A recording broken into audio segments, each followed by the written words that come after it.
So, I've played a lot of video games in my time.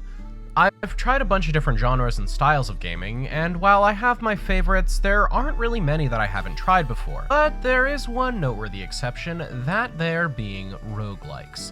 I don't really know why I've never tried any of these games. I really want to give Hades a go at some point, and I'm sure there are others that I could definitely find myself having some fun with, but I kind of needed something else to get me invested. Maybe something that was part of a franchise I already really liked.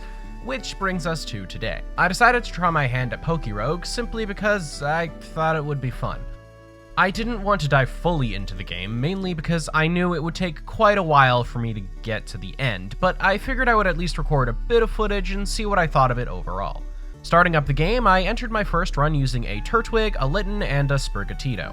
I wasn't really thinking about trying to beat the game on my first try, more so just seeing how far I would actually get, and I figured this team would at least be okay. Turtwig being my favorite Pokemon ever, or I guess more accurately Torterra, but we'll get there eventually, was supported by Incineroar, who I figured was just a generally good pick, and Sprigatito, who I knew was uniquely useful in this game due to how it manages items. Jumping right in, I got somewhat acquainted with the battle system and how it worked, but I definitely didn't understand everything. After the first battle, I was given a selection of 3 items and took the one I thought would be the most useful, continuing to use this strategy and leveling up my Pokemon.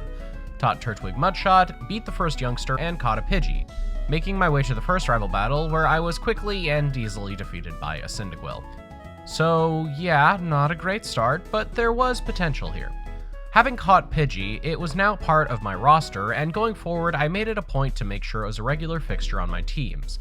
I also traded in Sprigatito for Totodile. On run 2, I mostly focused on getting a few early route captures.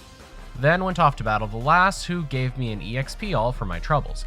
This seemed a bit broken to me, seeing as all my Mons would now get 20% of the experience in battle, but it turned out that my lack of game knowledge would still hold me back a bit. Fortunately, the rival fight was a little bit easier this time, seeing as she had a Froakie and a Lechonk, netting me a win and a Super EXP charm with another EXP all, further boosting my gains. Unfortunately, I still hadn't figured out that you could buy items in between battles, meaning I wiped to the double Lechonk that showed up immediately after. Look, I know this probably seems stupid considering, but keep in mind, I had been rushing and didn't really read, and I also don't remember the game telling me I could buy any number of items that I wanted in between battles. I assumed it worked similarly to the found items, where you would just purchase something and then it would automatically force you into the next encounter, not letting you do whatever you wanted in between the battles. But knowledge truly is the greatest unlock of all, and with more confidence and my team composition being a bit more set down, I went back in for one more attempt. Getting a few more encounters in on my next run, the last battle was fairly easy, and I was steadily on my way to making some actual progress this time.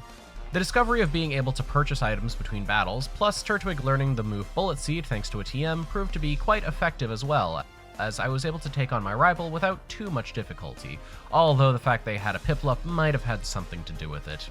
This was also the first run where I made use of continually releasing and replacing weaker Pokemon, which is something I hadn't really been doing before. Like I said, this was very much a learning process.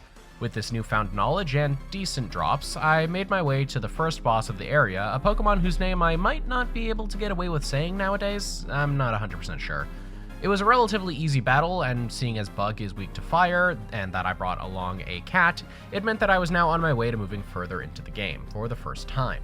Here, I found what would be one of the greatest things in my run, a Pikachu Libre. Catching a little guy meant I had a speedy special attacker on my team, which was a niche I hadn't really filled out yet, so I was pretty happy to have it along for the ride. It got even better when, a few battles later, I got the TM for Thunderbolt, a huge move this early in the game.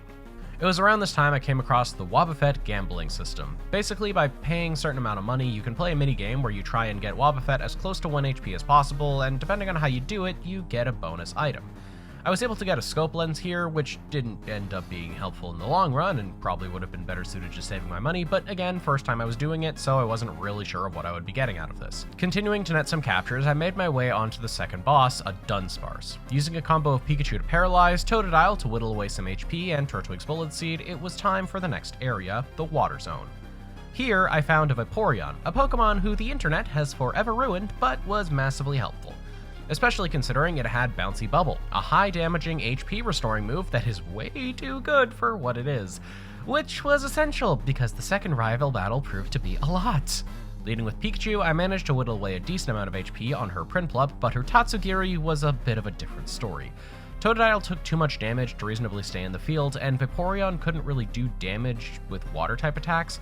That being said, it was still my best Pokemon for the job since it could spam quick attacks, and I didn't really have a Pokemon who could survive anything else this had to offer, but it couldn't hurt Vaporeon at all due to the fact it only had water-type moves. And Vaporeon is really good in the early game because it has very high special attack and a signature move that essentially just shreds the health bar of opponents, considering you were in the rain, boosting water damage even further. I'm willing to bet this is a super low spawn that I just lucked into, and it's a shame that this is probably some of the best luck I'll ever see in this game.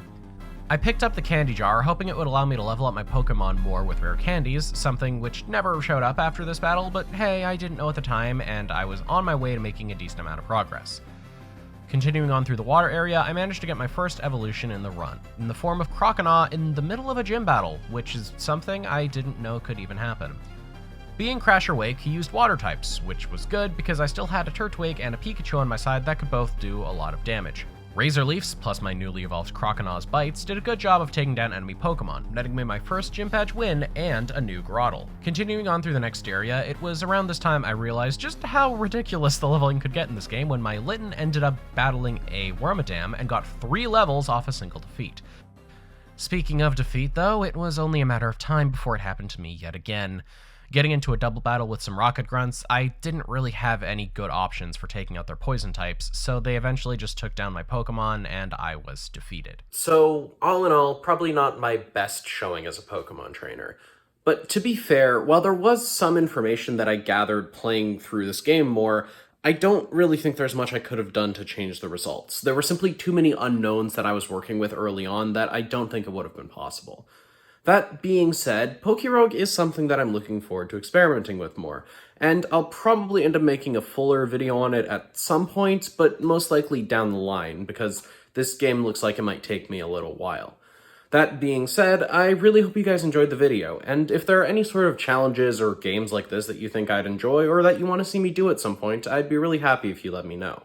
I'm hoping to make something relatively soon about Legends ZA as well as a Halloween video that will hopefully be on time this year, so I really hope you guys also stick around and check those things out too. With all that being said, thanks for watching, and I hope you enjoyed.